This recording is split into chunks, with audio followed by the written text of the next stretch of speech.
Hello friends, Radhe Radhe. आज मैं सुबह उठने के बाद रेडी हुआ। रेडी होने के बाद नाश्ता वास्ता करने के बाद फिर मुझे मिक्कू उठा हुआ था। मिक्कू बोलने लग गया, बुग्गू बोलने लग गया कि पापा आप मुझे स्कूल छोड़िए। मैंने बेटा सैटरडे आज आपकी छुट्टी है। फिर मम्मी आई कमरे में।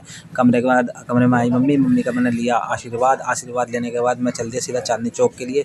और चांदनी चौक जाने के लिए मैं रेडी था और फिर मैं सीधा पहुंचा स्टेशन, शाहदरा स्टेशन पर जाने के बाद मुझे और ट्रेन थोड़ा वेट करने के बाद मुझे मिली ट्रेन मिलने के बाद मैं सोचा मुझे चांदनी चौक के बाद मुझे स्टेशन में रेल के डिब्बे के कोच में मिले दीपक भाई को मैंने फ़ोन में बिजी थे और मुझसे कुछ बातचीत करी। फिर बातचीत करने के बाद शाम को मैं घर लौटा। मुझे मेरा दोस्त मिला राहुल से कश्मीरी गेट पे राहुल से बात करते करते हम पहुंचे सीधा शाहदरा पहुंचने के बाद भाई ठीक है और कैसे हो? मैंने भाई बढ़िया ठीक हो, आप बताओ कैसे हो?